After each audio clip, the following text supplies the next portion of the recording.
I'm Mr. Ramsey, saving Western civilization, one student at a time.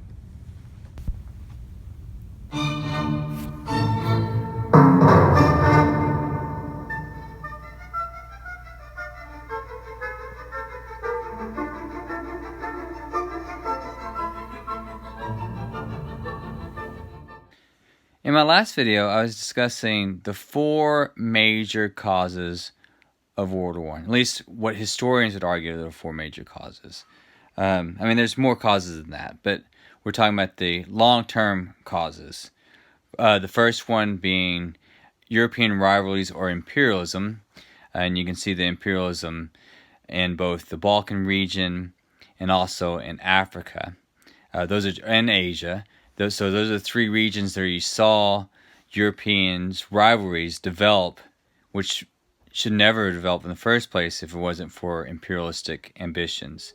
So you saw countries get into the Balkans, and they, especially with the Ottoman Empire, Austria-Hungary, Russia, and the Baltic states such as Serbia.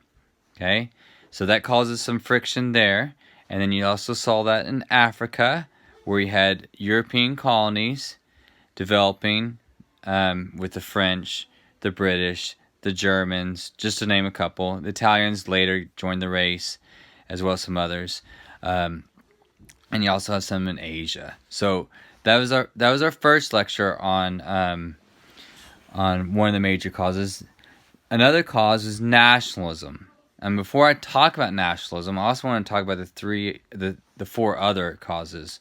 So we talked about European rivalries, nationalism, and then we need to talk about militarism and system of alliances. So those are the four. I'll repeat them again.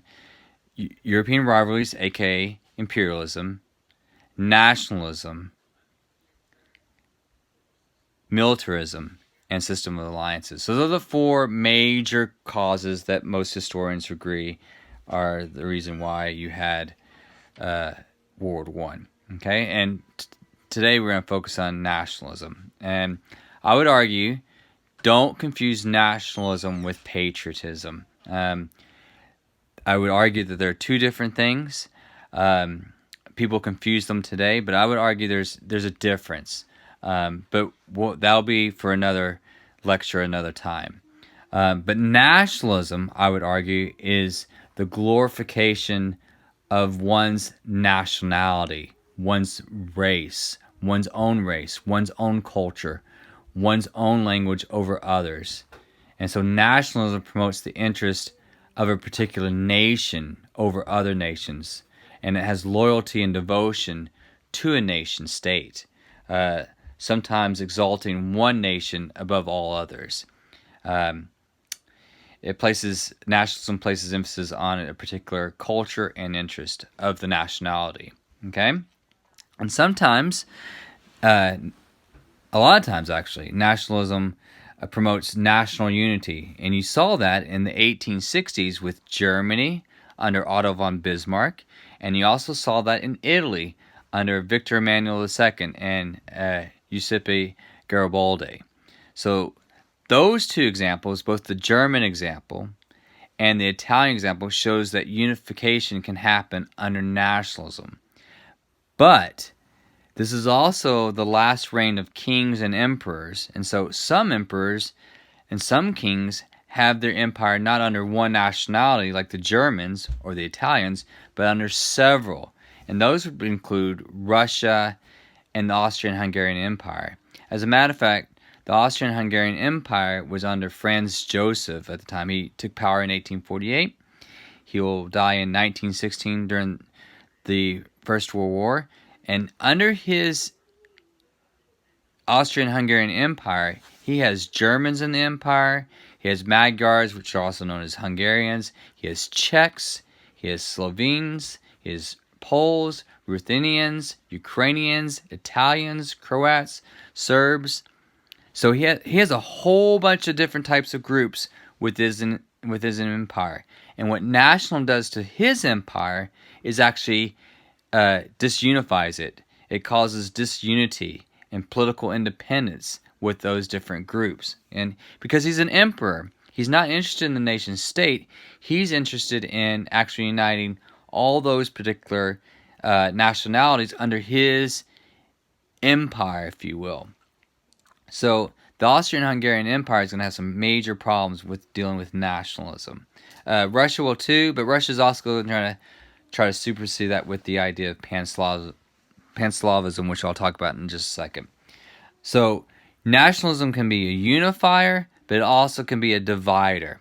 Okay, so nationalism can cause unification, but it also can tear countries apart, and that's what happens with the Austrian-Hungarian Empire, especially in the Balkan region. Another way nationalism was a unifier was actually in France.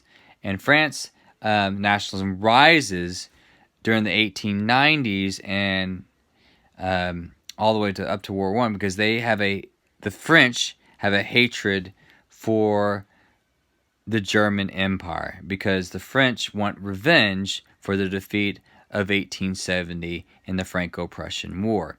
And in that war, the French were humiliated. Otto von Bismarck had Kaiser Wilhelm I crowned in Versailles.